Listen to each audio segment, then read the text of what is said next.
Here's more wrestling news for May 16th, 2023, and we're kicking off with WWE, and for years, one of the biggest complaints from fans has been the promos, as superstars are typically forced to deliver promos written by some backstage writers. Wrestlers who have spent years speaking from the heart on the indies now have to recite scripted promos like an actor, but that is changing slightly. Sean Ross Sapp of Fightful Select reports that WWE superstars are getting more flexibility in their promos, and that has already been seen on TV. The report says that the recent program with Karrion Kross and Shinsuke Nakamura was an example of this, as the two weren't as constricted as before. We don't know for certain just how much flexibility the roster are being given, but this will certainly be a welcome change for superstars, many of whom have spoken against the scripted promos in the past. Not all superstars have had to follow word-for-word promos, as top names like Brock Lesnar, Roman Reigns, and John Cena have enjoyed flexibility in the past, and now the rest of the roster are sharing that flexibility. Each week, WWE creates hours upon hours of content, which requires a ton of planning in advance. WWE will often make plans for superstars and storylines for weeks, if not months, before the ideas make it to TV. But not everything is going according to plan at this time. WrestleVotes reports that a number of creative decisions and ideas planned prior to WrestleMania have not gone the way some in WWE had envisioned, but it didn't name any ideas in particular. The report added that things not going as envisioned doesn't necessarily mean that they've gone worse or better than planned, just that things have been different to how WWE intended. Since last July, Triple H has served as WWE's chief content officer, and while he is the head man, his decisions can be overruled by Vince McMahon. WWE has big plans coming up, including the new World Heavyweight Championship, Night of Champions, and Money in the Bank in London, but plans in WWE aren't panning out as the company had intended. One plan that we know didn't pan out is Bron Breakker, as not long after his 2021 debut, it was reported that WWE planned for him to be fast-tracked to the main roster. That hasn't happened, though it was recently reported that Breakker had been considered for a call-up in the recent draft, and now we know more about his situation. When Ringside News asked around, they were told that right now there are no plans for the former NXT champion on the main roster, and on the contrary, the consensus is that he should spend more time in NXT. This report comes after it was recently noted that WWE wants Breakker to establish himself as a heel in the Gold brand, and believe a call-up at this time will only cause interference to Bron's character development. Bron is already a two-time NXT champion and is looking to add a third title to his collection, and while WWE once had plans for him to be on the main roster, those plans have obviously changed. It was on January 6th of this year that Vince McMahon made his shocking return to WWE and made it clear at the time that he was simply back to find a buyer. In less than 3 months, McMahon was able to reach a deal with Endeavor, but even with his task complete, the chairman won't be going back into retirement. In the latest documents uncovered regarding Endeavor's acquisition, it is stated that WWE began negotiating with their new owners on February 7th, and offers were made on both sides. It was on March 22nd that the two sides reached their final deal, which stipulates that Vince McMahon must remain as WWE's executive chairman until his death, resignation, or incapacity. After the deal was announced, Endeavor CEO Ari Emanuel spoke highly of McMahon and said that while McMahon offered to retire again, Emanuel personally insisted he stay in charge. Following his retirement last year, many thought they had seen the very last of Vince McMahon in wrestling, but not only is he back, but he'll remain in power for a very long time to come.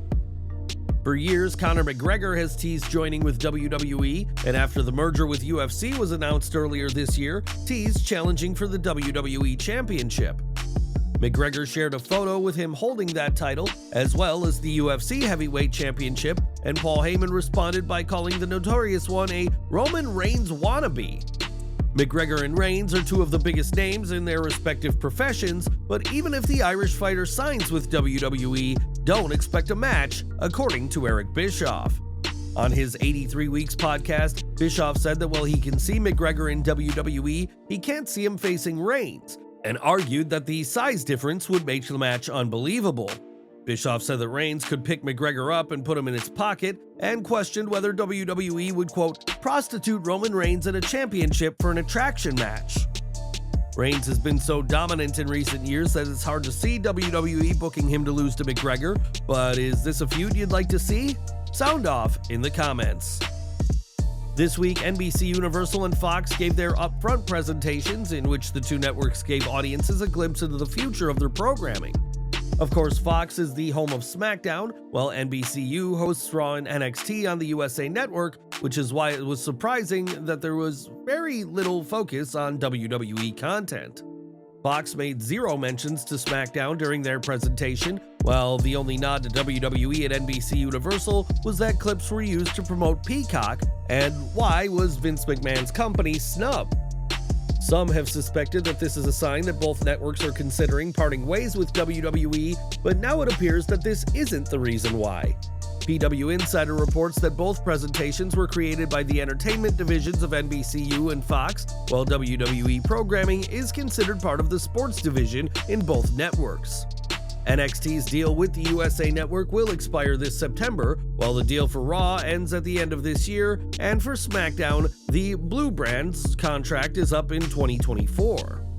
WWE's TV deals are the biggest money earner for WWE, followed closely by the arrangement with Saudi Arabia, and while new deals are yet to be reached, there's still time for agreements to be made. Over to AEW now, and CM Punk's return is expected within a matter of weeks, despite there being a long time when it seemed like he'd never be brought back. It was after Punk's Instagram outburst earlier this year that reports stated that the vast majority of AEW wrestlers wanted him gone, but things have simmered down considerably since then. That's according to Mojo Rawley, as well. Speaking in an interview with Inside the Ropes, the former superstar claimed that Punk has a lot of supporters in AEW. Rawley also spoke about personal issues making for good TV, and it's no secret that some of wrestling's best storylines have been built on real-life animosity. While the Elite are reportedly against the idea of working with Punk, it has been reported that one of his first feuds back will be with Chris Jericho, and the two men have been far from pleasant about the other. As for Punk's allies, we know that FTR are supporters of him, and Jade Cargill also praised the former world champion, and if Rawley is right, Punk has far more allies in AEW than first thought. Over the past year, fans have seen much less of Charlotte Flair in the ring, with the former SmackDown Women's Champion spending much of 2022 away with her husband. The Queen of All Eras has also been missing since losing to Rhea Ripley at WrestleMania 39, and when can fans expect to see Flair back in action and back on their TVs?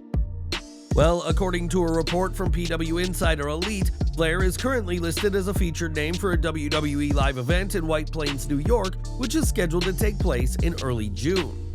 As always, WWE cards are subject to change, but if things aren't mixed around, fans can expect Flair back in the ring in a matter of weeks. And we're ending today with this week's Raw, as the fun didn't stop after the show went off the air. In the main event of the show, Sami Zayn and Kevin Owens faced the Judgment Day's Finn Balor and Damian Priest, but there were plenty of outside factors. Given that Paul Heyman made a deal with Imperium which could ultimately help the Bloodline, Gunther and his allies showed up and cost Sami and Owens the match, with Balor getting the win with the coup de grace. After the show went off the air, Cody Rhodes and Matt Riddle came out to support Owens and Zayn, and the four faces did a celebration in the ring to send the crowd home happy. With Roman Reigns and Solo Sikoa set to challenge for the undisputed tag titles at Night of Champions, Zayn and Owens are in for a rough night in Jeddah, and with Imperium making deals with the Bloodline, things could be about to go from bad to worse for our tag team champions.